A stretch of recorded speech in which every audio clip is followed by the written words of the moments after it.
So the earnings look great. That's the first thing. GM beat on both the top line and the bottom line. Earnings per share came in at 193. The market was expecting 164 for the quarter.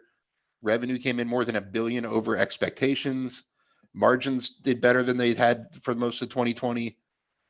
It's really not fair to compare 2020 to 2019 for GM. I mean, the COVID pandemic was just so disruptive to that business. So the numbers look really strong. That's the first point. They're selling a lot of cars. Everything's looking very promising for 2021. And this is kind of how they see the business doing in a normal year.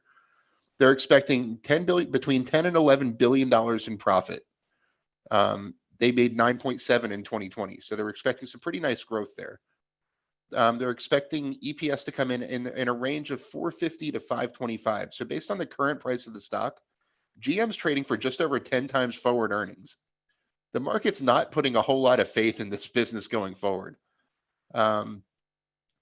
CapEx, they're expecting their expenses to really rise next year. I don't know if you followed the story where GM's planning on going totally electric by 2035 and is planning on investing a lot of money.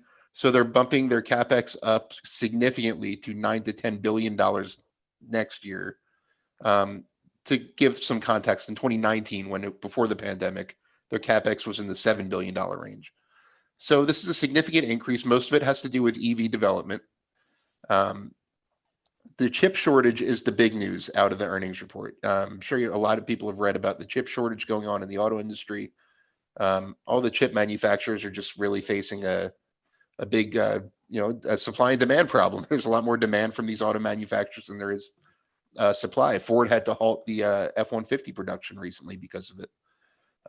So GM says that the chip shortage will cost between up to $2 billion of its profit in 2021. So that $10 to $11 billion range, that's including the effects of the chip shortage. So after the chip shortage, you're still making that. They also said it will not affect the production of their highest margin vehicles, which means pickups and SUVs. So whereas Ford had to suspend F-150 production, which is by far the top seller, I think that's the top selling vehicle in the United States right now, unless I'm mistaken. But so GM is kind of doing the opposite. They're prioritizing the highest margin vehicles with what chips they have available. So it shouldn't affect the high margin production going forward. One of the biggest things that people push back on when I say GM is the best electric vehicle stock to buy is, well, yeah, but it has a lot of debt. Anyone heard that argument before? I certainly have heard it many times. All of the car companies have a lot of debt, don't they? Well, not Tesla. Is what they say. And to be fair, they do. GM has a little over $17 billion in debt. They have $12.4 billion of pension obligations that are unfunded. But they also have over $40 billion of liquidity, between over $22 billion of cash and an $18.2 billion available credit line. They actually have more liquidity than they have obligations right now. So I don't necessarily buy but GM has a lot of debt argument. They have a manageable debt load considering their business. Going forward, there's three reasons I love GM going forward. Someone asked me on Industry Focus this week if I could see GM producing 10x returns in the next decade. And I said yes, and I'll tell you why. And first of all, GM could 10x and be worth less than Tesla. Let's point that out. One is EVs. Like I said, I think GM is going to be a big player in the EV space. I think investors are really discounting the brand loyalty. Someone who's an avid Chevy Silverado driver wouldn't buy an F-150 if it was half price. You think they're going to all switch to the Cybertruck? No, it's a very loyal brand. And if GM goes completely electric, people who buy Camaros are going to buy the electric version of Camaros. People who buy Silverados are going to buy the electric version, and so on and so on. The brand loyalty will make them a huge player in the EV space. The Hummer EV has already sold out its first run. And that's over $100,000 truck. And that's already sold out. The brand loyalty is off the charts. People want GM products. Number two, the Cruise automation division. Automated vehicles, GM sees this as an $8 trillion market opportunity over the long run.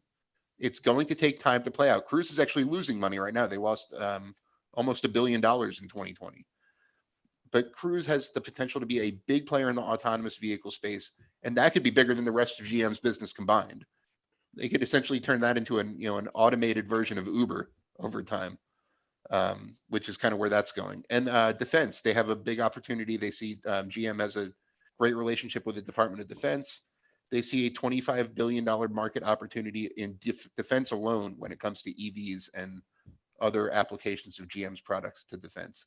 So there's a rundown of kind of how GM's doing.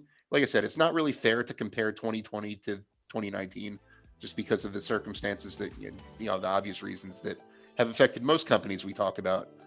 But I think it's going to be one of the best EV stocks to buy over the next 10 years.